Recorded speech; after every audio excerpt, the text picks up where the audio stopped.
చపాతీకి, రొట్టెకి, రైస్కి చాలా బాగుంటుందండి curry. My Bommarillu Sunita's kitchen బీరకాయ సోగండి. ఎలా చేయాలో చేసేద్దామా? ఇట్లా పీల్ తీసుకొని కాయ చేసుకోవాలండి, బాగుంటుంది. ఒక్కొక్క దాలో టూ పీసెస్ కట్ చేసుకొని 4 వంకాయకి ఎట్లా కాటు పెట్టుకుంటామో బీరకాయ కూడా అలాగే కాటు పెట్టుకొని చేసుకోవాలి. చాలా బాగుంటుందండి సోగిలోకి. ఒక్కొక్క దానిలో 2 చేసుకుంటామండి. ఇట్లా కాటు పెట్టుకోవాలి. లోపల వరకు పెట్టకండి, మళ్ళీ ఇరిగిపోతాయి. లైట్గా కాటు పెట్టండి.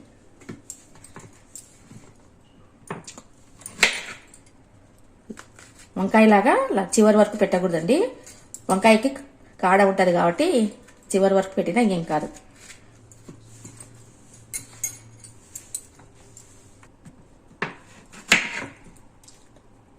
ఇట్లా కొంచెము లోపల వరకు పెట్టద్దండి. మళ్ళీ ఈ పక్క కొంచెము మధ్యలో గ్యాప్ వదలండి, లేకుంటే అవి మనము ఉడికిచ్చే వరకు ఇడిపోతాయండి, చిలకపోతాయి.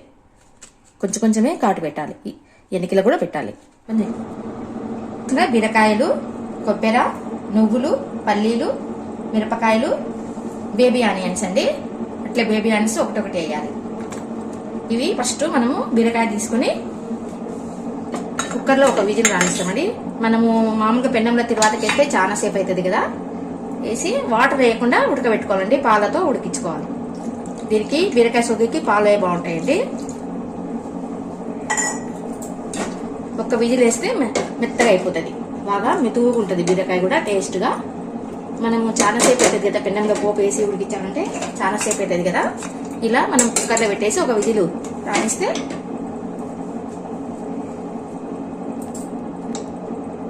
విజిల్ పెట్టేసానండి. విజిల్ పెట్టేసి ఈ స్టవ్ మీద పెట్టేస్తానండి. ఈ స్టవ్ మీద పెట్టేసి బీరకాయకి గ్రేవీ కోసము వేయించుకుంటాను.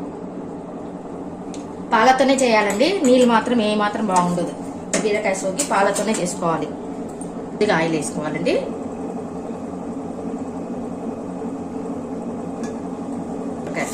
పచ్చిమిరపకాయలు వేసుకోవాలి.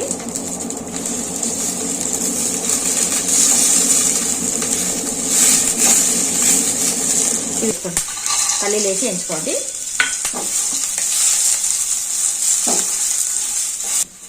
ఈ వేడికి ఎగిపోతాయండి.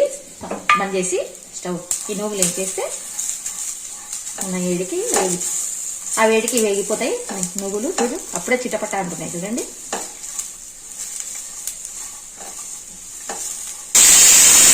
కొబ్బరి కూడా వేయించుకోవాలండి. స్టవ్ బంద్ చేస్తానండి. ఒక విజిల్ వచ్చింది.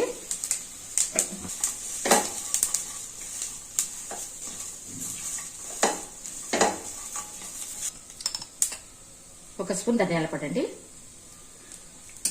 ధనియాలు వేయించుకోండి. నేను ధనియాల పొడి ఉందని ధనియాలు వేసేసినానండి. లేదు వాళ్ళు ధనియాలు వేయించుకోవచ్చు. ఇప్పుడు పోపు వేసుకున్నామండి. ఆవాలు, మినపప్పు అండి.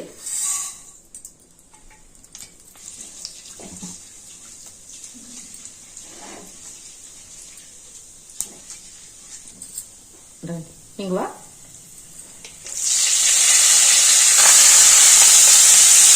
Baby onions.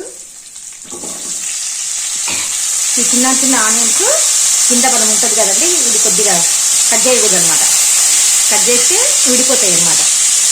అట్లే గట్టిగా వేసుకుంటాం. అదంటే ఉల్లిగడ్డ ఉడికినా ఊడిపోదు అనమాట. చాలా బాగుంటుందండి కర్రీ. గుత్తి వంకాయ ఎలా ఉంటుంది, బీరకాయ కూడా అలాగే ఉంటుంది, అంత బాగుంటుంది. ఇప్పుడు వాటర్ వేయకూడదండి, కొద్దిగా ఆవిరి ఉడికిచ్చేద్దాం. ఉడకాలండి. ఇట్లా మూత పెట్టేస్తే మనకి ఆవిరి వచ్చి ఉడికిపోతుంది. వేయించుకున్నటువంటి మిక్సీకి వేద్దామండి. వేసేసారు. ముందు ఇది వేసుకొచ్చినాక మళ్ళీ ఉల్లిగడ్డ వేసి తిప్పుతానండి. పసుపు అండి తిప్పాలండి. ఈ సోగిలో ఉల్లిగడ్డ వేస్తేనే టేస్ట్ వస్తుంది.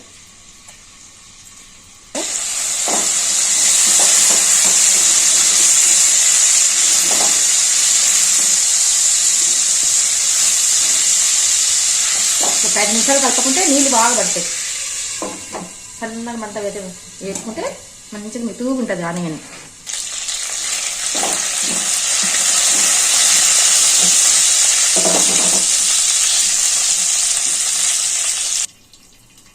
ఇలా మెత్తగా గ్రైండ్కి వేసుకోవాలండి.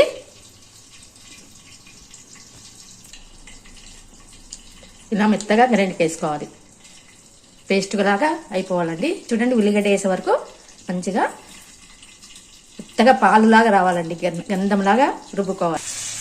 ఇట్లా గంధంలాగా చేసుకోవాలండి కారాన్ని.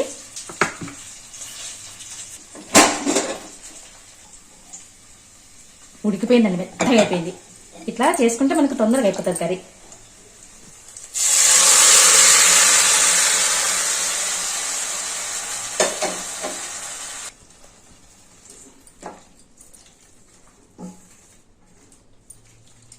పాలలో ఉడికిస్తే బీరకాయ చాలా టేస్ట్ ఉంటుందండి. నేతి బీరకాయ లాగా ఉంటుంది. నేతి బీరకాయ తిన్నట్టు అంత బాగుంటుంది. చేసుకున్నారంటే తిన్నారంటే వదిలిపెట్టారు, అంత టేస్ట్.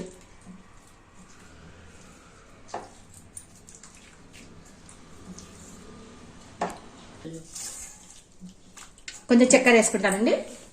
వేసుకోవాలండి. 2 స్పూన్లు స్వీట్ వేసుకుంటే కర్రీ అనేది ఒగరొగరు ఉండదు, కొంచెం టేస్టీగా వస్తుంది అనమాట. స్వీట్ వద్దనుకుంటే స్కిప్ చేయండి, అంతేగాని మేము వేసుకుంటామండి. కొద్దిగా కర్రీలలో కొద్దిగా స్వీట్ వేస్తేనే అవి టేస్ట్ ఉంటాయి అనమాట. మాకు వద్దు అనుకుంటే స్కిప్ చేసుకోవచ్చు, ఉత్తదే తిని. కొంతమంది స్వీట్ తినరండి కర్రీలలో, అందుకే చెప్తున్నాను.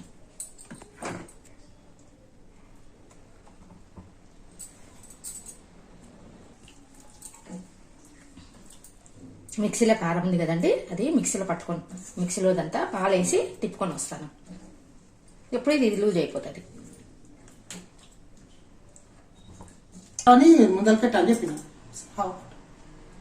పాలు వేసుకొని కింద గ్రైండర్ కొంచెం కొంచెం ఉంది కదండి, అది తిప్పుకొని వస్తారు పాలేసి. ఏం మాత్రం నీళ్ళు వేయకూడదండి, అంతా పాలతోనే చేసు. ఆయిల్ బయటకు వచ్చే వరకు ఉడికించుకోవాలండి. ఆటోమేటిక్గా ఆయిల్ బయటకు వస్తుంది. మనం ఇప్పుడు మూత పెట్టేస్తే ఉడుకుతుంది. ఉడికినాక మళ్ళీ తీసేసుకోండి.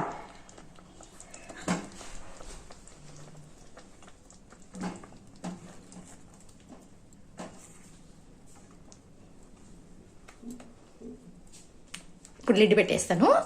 లిడ్ పెట్టేస్తే కొత్త ఉడకాలండి బాగా.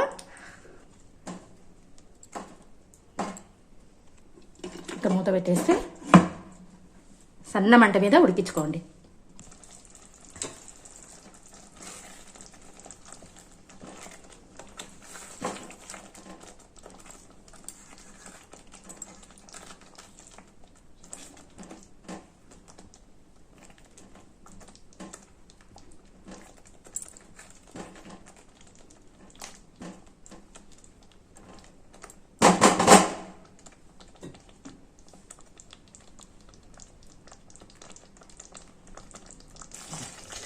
అయిపోయిందండి కర్రీ.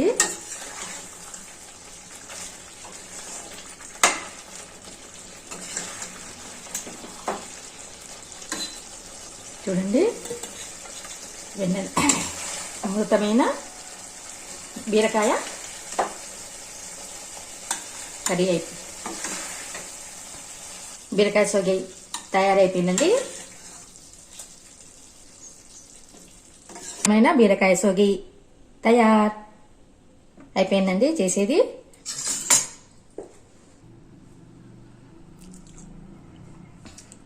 చపాతీకి, రొట్టెకి, రైస్కి చాలా బాగుంటుందండి కర్రీ.